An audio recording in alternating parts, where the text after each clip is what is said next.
basil from the grocery store. I did, and I thought, oh, I'll put it in some dirt, and that's exactly what happened. It fell over. Yeah, I had to pronounce that. Yeah. So I should do it. And don't, when you put it in, bury it halfway.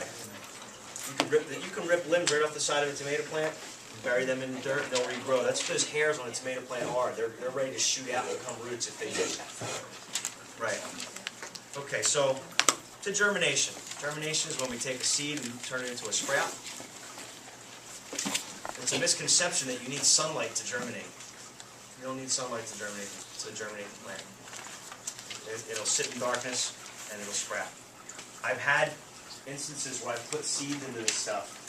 It didn't grow. A couple weeks went by. I said, I was a dud.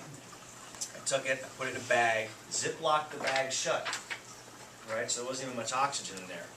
And I've come back, opened up the closet, and pulled this thing out of the dark, and there were seed sprouts in there with roots a couple inches long. Right, so this stuff, they will germinate in the dark.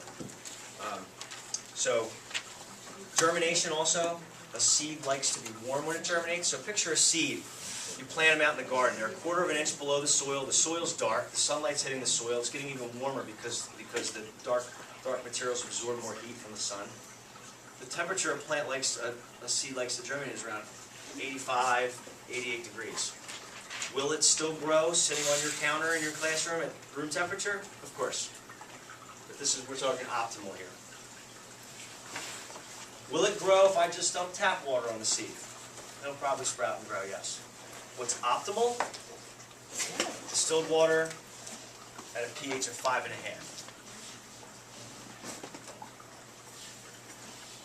This is just for germination. Just for germination. Okay. Just for starting the seeds out. Again, they'll grow with just tap water on them, sitting in front of the window. But if we want to get optimal conditions here, this is what we're looking at.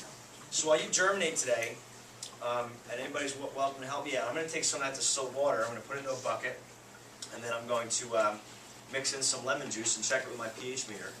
And I'm going to see, maybe the first person done planting seeds can come over and do this with me. And we're going to use that to water these cubes here. Now these cubes actually come moist already. You can hear it in there.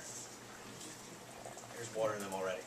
And they come like that seal in the package, so you probably don't have to mix any of this stuff up if you're using this. But if you're using cotton balls or rags and you're putting the seeds in there waiting for them to shoot out. So we're going to give you rapid rooter, right, which is peat moss that's been baked into this brick. It's inert. It doesn't give off any nutrient value to the plant. And they already have a hole perforated in the center of them, all right? And then they're perforated in there so you can break them apart real easily. So we're going to pass these around so everybody gets, maybe, what do I have here? Each one of these blocks comes with 98 cubes, and we have 30 teachers here today.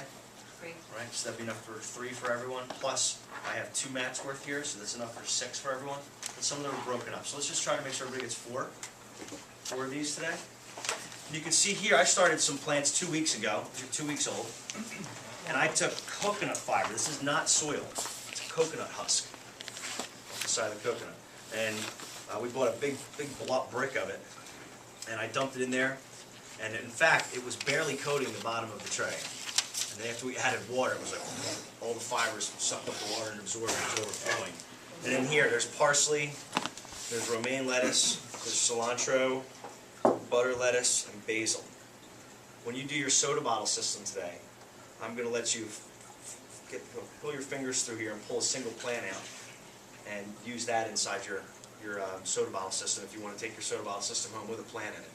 It'll probably look kind of like it's hurting for a while, but hopefully you can nurse it back to health at your house or in your classroom.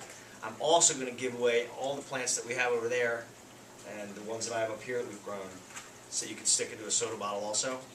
And I do have one big bucket.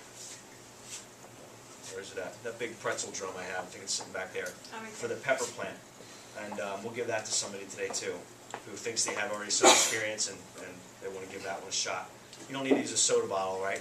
You could use a big bucket or a drum or a 50-gallon drum with a huge plant on top of it. Anything to hold the water and wake it up. What's the pepper?